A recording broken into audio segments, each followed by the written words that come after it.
Hey, Dr. Jon Swetech here with my sister, Dr. Maria Swetech. You're tuning in to Smoothies with the Swetechs. This is our third episode. Season 1, episode 3. Today we're going to talk about how we keep you out of the hospital.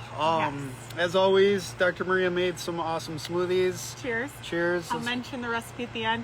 I had a fancy name for it. It was going to be called the banana bread smoothie. However, I looked that name up online and apparently there's already smoothies named the banana bread smoothie. So it's kind of the unnamed smoothie at the moment. Cinnamon wonderful. Well, the funny thing is, last time I put cinnamon, a dash of it, and it accidentally spilled the whole thing. So she went through this time. Hey guys, thanks for tuning in. Julie, what's up? All right, so the smoothies are good. They taste like banana bread, and there's some cool garnish on top. Yeah. Interesting note. So a lot of people don't know this, but cinnamon can actually lower your blood sugar in some cases. So that's a interesting tidbit I thought I'd share while we're doing this. So yeah. All right. Julie's saying pumpkin pie. Pumpkin pie smoothie. I like that. We'll have to make one. This does not have pumpkin in it though, unfortunately. But that's really a good thought. We'll make one of those when season comes around. So yes. So I asked Dr. Jon what we should talk about today, and he wanted to discuss what we do to keep you out of the hospital. So I'll kind of let him take the stage and start us off. And keep us posted on what our goals are in order to keep our patients out of the hospital. So a lot of primary care is just trying to keep people healthy and keep them out of the hospital. We've all been in the ER. It's no fun. You sit there and wait for a long time. All kinds of stuff happens. You don't even know what's going on. Then they send you out or just go to the floor. Who knows? Okay, so common things that people go to the ER for that are easily controlled, and a lot of what we do: diabetes, asthma, COPD, congestive heart failure, dehydration. Those are common ones that are very easy to manage on the outpatient in most settings, and it's actually, if you think about it, every disease has a spectrum, and oftentimes there's early signs, and if you address them early on, you can prevent where you need to go to the hospital or worse things. The illnesses that I mentioned, they all have goals that if you treat to get to those goals, usually your chance of going to the hospital is a lot less likely. One thing I've noticed too, a lot of people, when they do end up in the hospital with pneumonias and things like that, there was the early signs. A lot of times people get an infection in the sinuses, it'll work its way down into the lungs, and if you ask people when they end up with these bad pneumonias, they did have a long course leading up to it, oftentimes many weeks. So people often forget that they should intervene early and get these things taken care of. COVID's a little different. That one's like a viral pneumonia that can switch quick, but obviously there's ways to intervene early on that too, and that can also be helpful. Dr. Maria's big on, we both are preventative health, so I'll tell her, obviously a lot of the preventative health, optimizing your blood pressure, your lipids, your sugars, and that often protects you against a lot of bad things. Now I'm kind of embarrassed to say I can't recall who actually said this first. I looked it up for one of my previous videos when we talked about fire prevention, but it's been said that an ounce of prevention is worth a pound of cure. And if you really break that down, the meaning behind that is so true. So even Dr. Jon, when he was kind of talking about this spectrum, a lot of things are preventing, whether you have medical condition, preventing it from getting worse, or just preventing the medical condition all around. Yes. So a lot of when we do preventive care outside of the metabolic stuff, a lot of it's cancer screening. A lot of people wonder, well, I don't need cancer screening, I'm fine. Well, that's the whole point of screening tests. They're tests that enough of these boards and different associations have gotten together, and they said, well, it's worth doing this test at these intervals to protect against, well, not protect, but to find these things early so they can be treatable in much less invasive ways. And obviously, if you can catch these things early, a lot of times you can get them taken care of outside of the hospital. You never even have to step foot inside of one. Yeah. That's the whole point there. Heart attacks are a big one. Heart attacks don't just happen in, I'd say, 99% of the time. It's been years of I mean, anyone can have a heart attack, but it's probably years and years of having high blood pressure, having bad lipids, smoking, things that are risk factors for these things. And you know, if you ignore them, you're rolling the dice. It's a gamble. It's Russian roulette. So it's oftentimes it's easy to get those under control. We check some vitals, we do some blood work and make some changes, work on the lifestyle, things like that, medications when needed, and Yep. those kind of things. Yeah, absolutely. And there's a lot of age-driven cancer screening things that need to be done. Not just cancer, though, but Dr. John's 100% right that there's other preventative health things like labs. We need to make sure cholesterol is all good for the age-appropriate population that we're treating.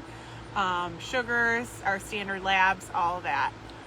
I will tell a little side note here. So yeah, our job is to keep you out of the hospital and make things easy. In the rare circumstances that we do say, oftentimes people ignore these things for far too long and they end up here, and we do have to send them to the ER. In the event that a physician in the office tells you to go to the ER, you should probably listen to them. Absolutely. Being off of their experience and things like that. I'm not just saying for like me, but if any doctor, you probably should listen to them. They're trying their best. They know it's a pain. They know it's the last thing you want to do. But if they're telling you to go, that means a lot of stuff needs to happen quick. That's past the doors. But we do everything we can. Those things. A lot of times we can do some easy treatments that'll protect you against some bad things and a lot of times save you a trip. Yeah, and again, I can't stress enough that, you know, this isn't official medical advice as with any of our movies and our content. However, if there's, as a general rule, if someone ever has symptoms that change, worsen, persist, change, anything like that, they should definitely be seen by someone. And there is often a very strong indication for that to be in an emergency room or in the hospital setting. So I am echoing that very thoroughly from Dr. John. So another big thing is the mental health aspect, and this has actually been really, really big during the pandemic. The whole world's upside down. Everyone's having a hard time. There's a lot of anxiety. There's a lot of depression and those things. Someone asked the question, are all cancers detected in blood work? I'll come back to this, but I can't read the whole message, but the question is, are all cancers detected in blood work if you get very detailed blood work? Unfortunately, not at this point. Blood work can often give signs. We look at the CBC, and if those things are off, that can point you into further looking. For example, if your hemoglobin's low, you can look into the source of the bleeding. There's just too many cancers, and there are a bunch of tumor markers that sometimes people use. The PSA is one of them that's used a little bit more frequently, but they have their limitations. They're not a straightforward test. Every once in a while, someone wants all the cancer markers run, and you can do that in certain circumstances. However, it's not giving you the full picture. And a lot of times with the screening tests, you're finding things way before they even make any changes in the blood. Sometimes you'll have a mass growing or something like that, and it doesn't give off any markers, and you can intervene early. So that's actually a great question. I'm happy you asked that. Absolutely. It's a combination of getting a person's history, examining them. Blood work is important, but there are often other tests too, imaging tests and different other things, cytologies, things like that. So absolutely. And I believe Ashley, one of our nurse practitioners, did a great video, it was either in May or June, about women's preventative health and cancer screenings related to females.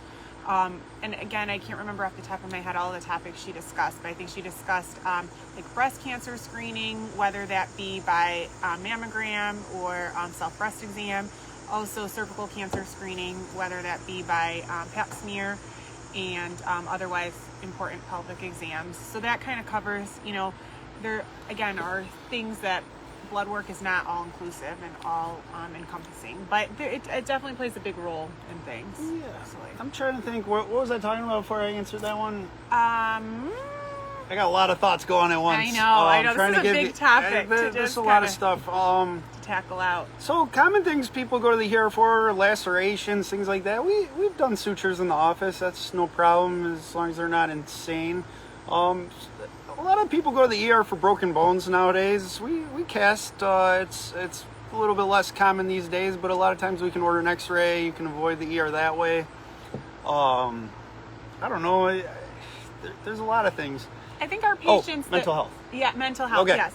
But if I can just kind of finish my thought, I think a lot of our patients that know that we do, you know, the different variables that we cover appreciate that we know them and they're getting, you know, catered care from somebody that knows them and a team that appreciates their whole picture instead of just their one complaint. But yes, mental health is absolutely important given the recent circumstances. I'm gonna add on to what she said. So yeah, when you go to the ER, I mean, unless they say you're what's called a frequent flyer, where you end up there a lot of times we build long-term relationships with our patients. We know them.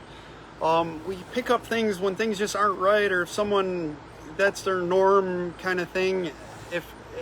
It's hard to explain and put into words, but basically we pick up a lot of details when people change dramatically, and it might not seem massive to the person, but it's like a sixth sense. It's not a sixth sense, but there's a lot of small details that we pick up on, and we observe for a lot of changes that it can indicate if someone needs to. Okay, right. We're back. So a lot of times seeing the person over and over, you learn what they need and what they don't need and when to intervene and all that stuff. But yeah, back to mental health.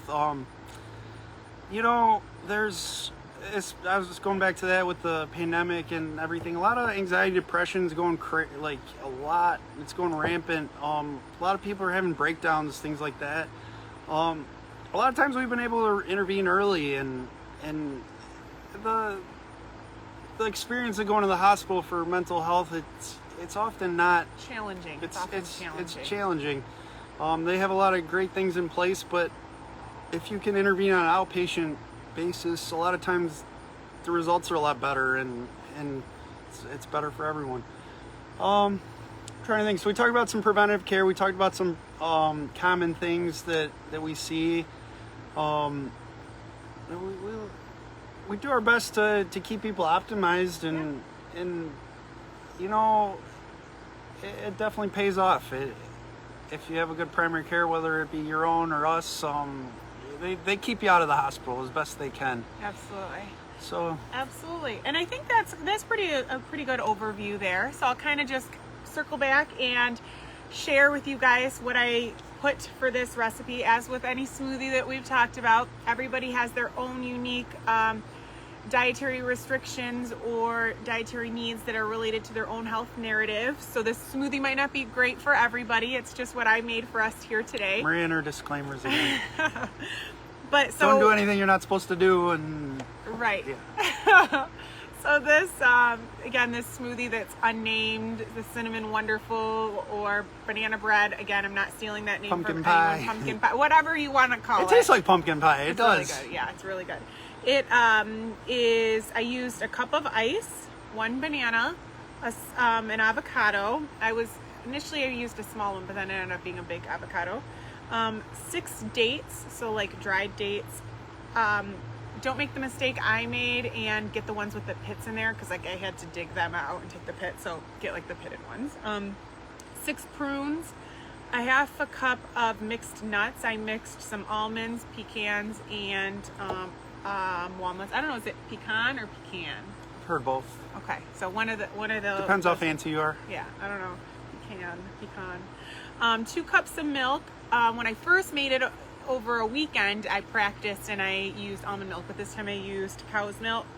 A tablespoon of cinnamon, a scoop of whey, and then we put some more cinnamon on top as garnish, and some cinnamon sticks just for decoration. Although, I don't know about you, but my cinnamon sticks fell to the bottom, so it's just kind of like a cinnamon stick and cinnamon powder mess here. She got me with one of the pits too. So all in all, do what if you want. If it's something that interests you to avoid going to the hospital as much as possible and things like that, establish with a primary care doctor and see them regularly. If you're in our network, we see people from all over Michigan. We'd be happy to take you on and do what we can as best as humanly possible to optimize those things we talked about. Intervene early when we can. Absolutely. And those are the things that we like to do, and we think that a lot of people value that. So, Absolutely. and the other takeaway: if a doctor tells you to go to the ER, you probably should listen. Yes, because there are definitely absolutely indications that someone should be in, going to the emergency room, being in the hospital. There are a lot of limitations with outpatient settings of workup and management as well. But we do our best with the resources we have to keep you out of the hospital when it's appropriate. Yep. Okay. So, Dr. Jon Swetech, my sister Dr. Maria Swetech, we thank you guys for tuning in to the #1 primary care community in Michigan. Yep, Lauren called it Michigan, not just Southeast Michigan. We have anymore.